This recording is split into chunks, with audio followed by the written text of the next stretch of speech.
Hey, this is Mark, and today I've got an iPhone 5S with no touch. So as with every repair, it starts with known good parts, and there is no touch. So the first step is to start looking at the voltages related to touch. So I've got my multimeter set to DC voltage, and I'm going to start probing lines I know are related to touch. So here is the 6 volt boost line, negative 5.7, or that was positive 5.7. This is negative. And you do have to prompt to boot if the screen goes dark. So this is negative 5.7. There we go. And then we have 5.1, which is missing. So that gives a couple of options. Let me go ahead and disconnect power in the screen now.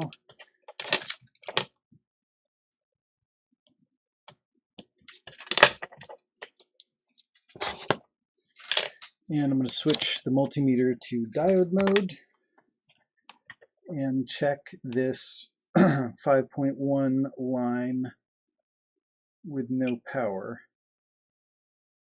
I've got close to 0.5, which that seems about right. So the options that gives me are, really to start with, my options are either chestnut is bad, cumulus is bad, or one of these, this cap or the one on the other side is bad.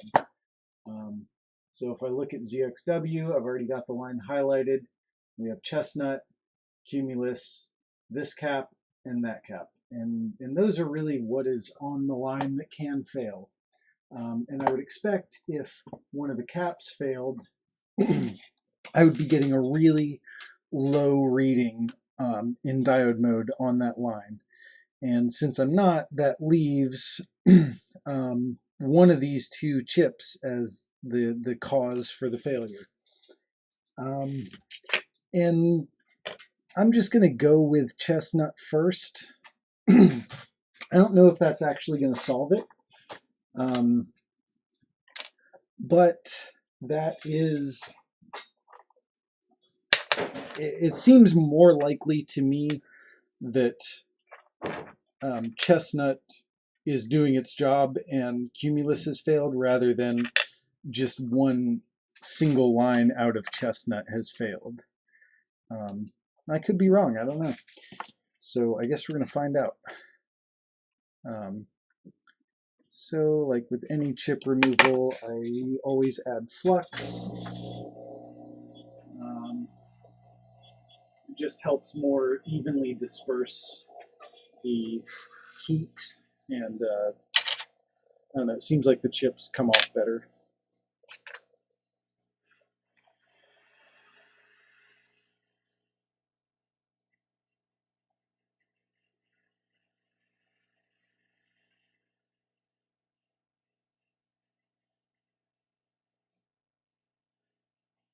Now, changing this chip is in itself part of my troubleshooting process.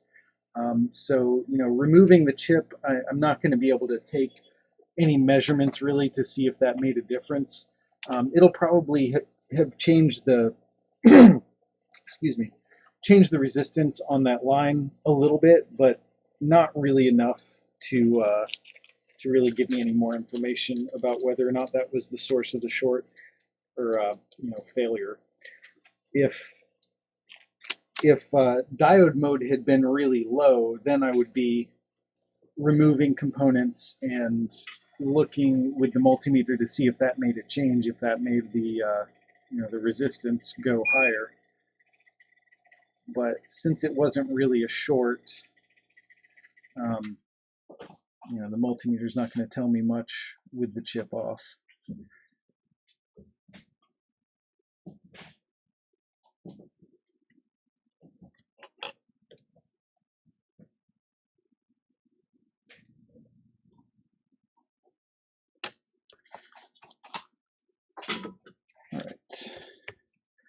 is good enough.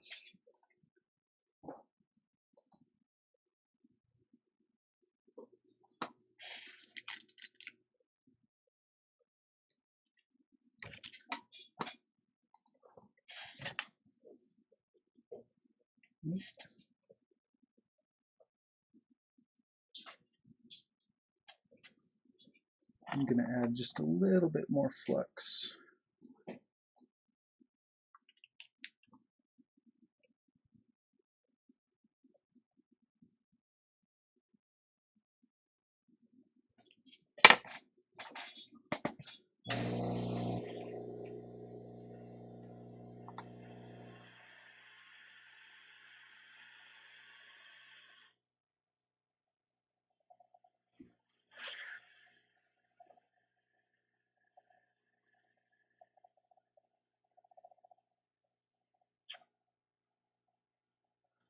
All right, that was just enough heat to really get it to stick down and not fly away. And I'm just going to come in with hot air. And I'm looking for the chip to shift a little bit. And I'm going to see if maybe I can give it a little bit of a nudge. I don't know, it's kind of dangerous in this tight area.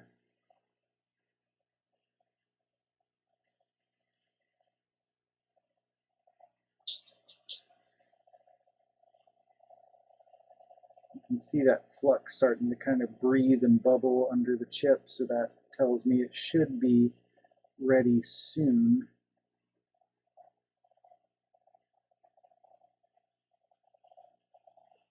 Not quite yet.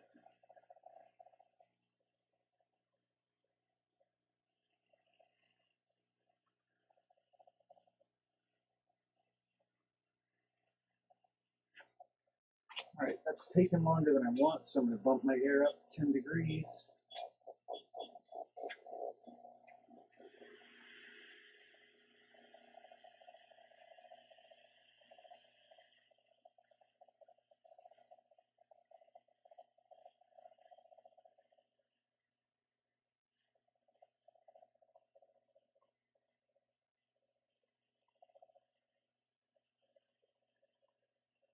All right, now it's starting to shift into place.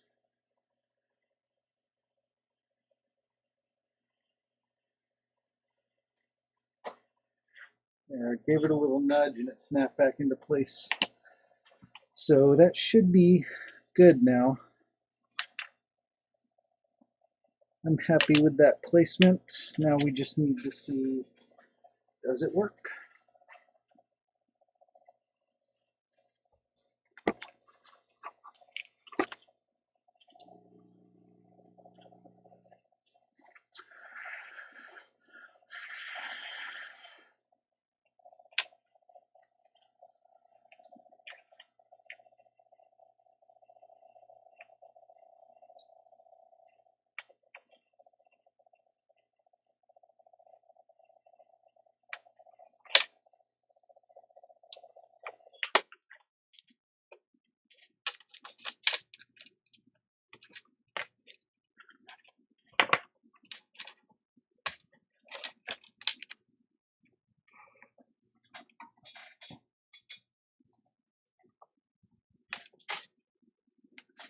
Nope.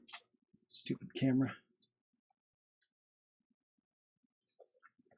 Oh well. So much for that camera. Let's see if I can pick up whether or not touch works on the microscope. Guess it's time to charge. Look at that. You can see that. Touch is working now. So we're good to go. I'm going to charge this battery, and thanks for watching.